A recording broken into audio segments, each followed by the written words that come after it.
Hey, Browns fans! Before we jump into today's deep dive, make sure to smash that like button and subscribe so you're always in the loop with the latest Browns updates. Your support helps keep the channel going, and you won't want to miss what we're about to discuss. Alright, let's get to it. We all know how crucial the practice squad, PS, is to the success of any NFL team, especially when injuries inevitably strike. But as I was going through the Browns' recent PS signings, a couple of glaring issues stood out that we need to talk about. First off, the Browns' practice squad looks pretty solid on paper. The front office did a smart job stocking it with players who can fill immediate needs if someone on the main roster goes down. We've got some depth at tight end with Cameron Latu and Blake Whiteheart, and we've shored up the offensive line with Lorenzo Thompson, Jermaine Ifedi, and Roy Mbaitika. The secondary is looking deep too, with cornerbacks like Justin Hardy, Mike Ford, and Tony Brown, plus safety Chris Edmonds. So far, so good, right? But here's where things get a little shaky. As solid as the PS is, two glaring holes could become big problems if they're not addressed soon: the lack of a backup kicker and the absence of defensive ends. Let's start with the kicker situation. Now, I get it, kicker isn't usually the most exciting position to talk about, but it's one of those spots you don't want to scramble to fill at the last minute. Think about it, if our starting kicker, Dustin Hopkins, gets injured or struggles, we'd be in a tough spot without a backup ready to go. We've seen this happen before. Remember last year when Hopkins got hurt? It was a mad scramble to find a replacement, and we don't want to be in that situation again, do we? It's surprising that the Browns didn't bring back someone like Lucas Havrizik, who was with us during training camp, or even consider experienced kickers like Matt McCrane or Randy Bullock. McCrane, for instance, was the second-best kicker in the UFL last season and has experience with the Browns. And what about Riley Patterson, who was just released by Washington?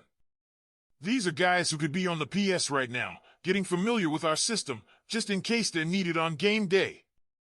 So why didn't the Browns secure a backup kicker for the PS? It's a question that could come back to haunt us if an emergency arises. Having a kicker who's already been practicing with the team could be the difference between a win and a loss, especially in those close games where every point counts.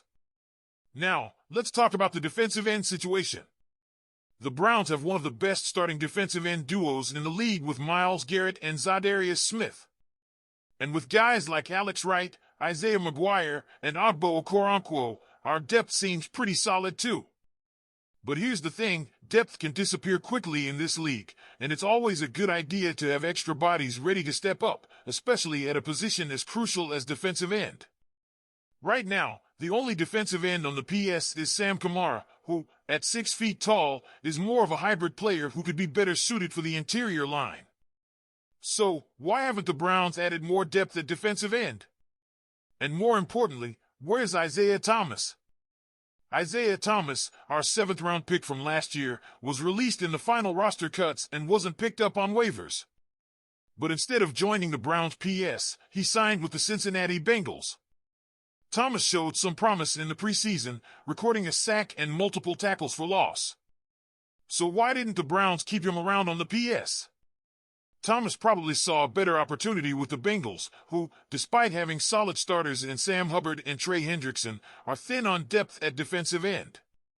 And with Cincinnati already putting Myles Murphy on IR, Thomas could get a shot at real playing time sooner rather than later. It's tough to see a young talent like Thomas go to a division rival, especially when we could have used him on our PS. So here's the big question. Browns fans, are we leaving ourselves vulnerable by not addressing these gaps in the practice squad?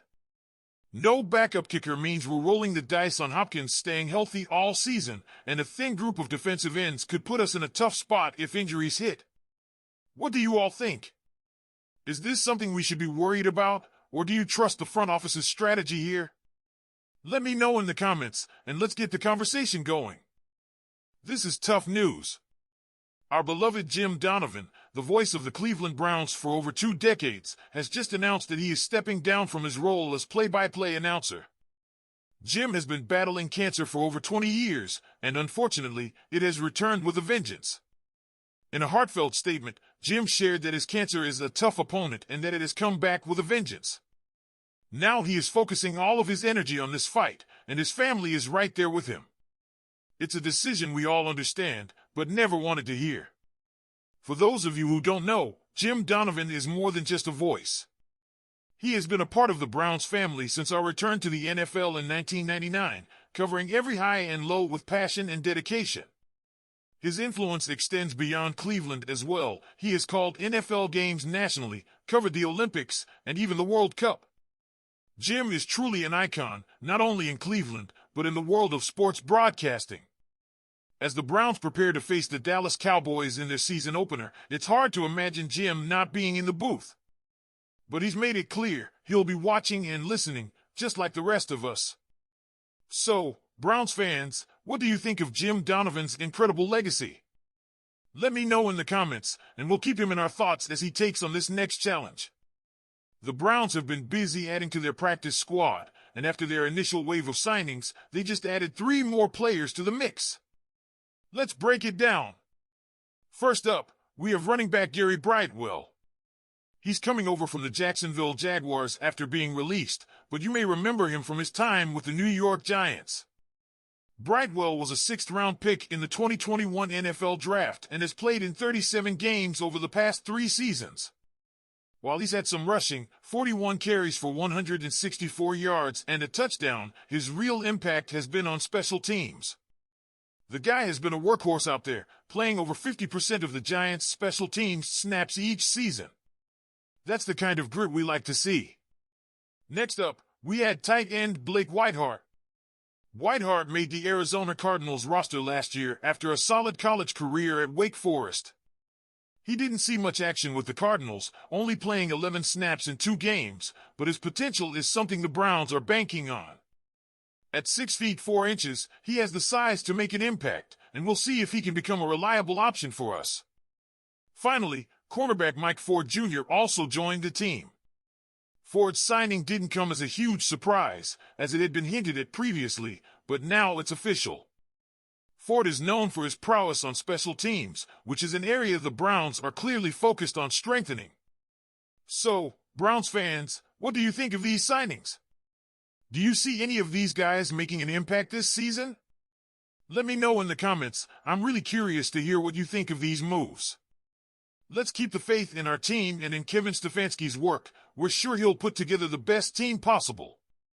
And before you go, don't forget to hit the like button and subscribe to the channel so you can stay informed.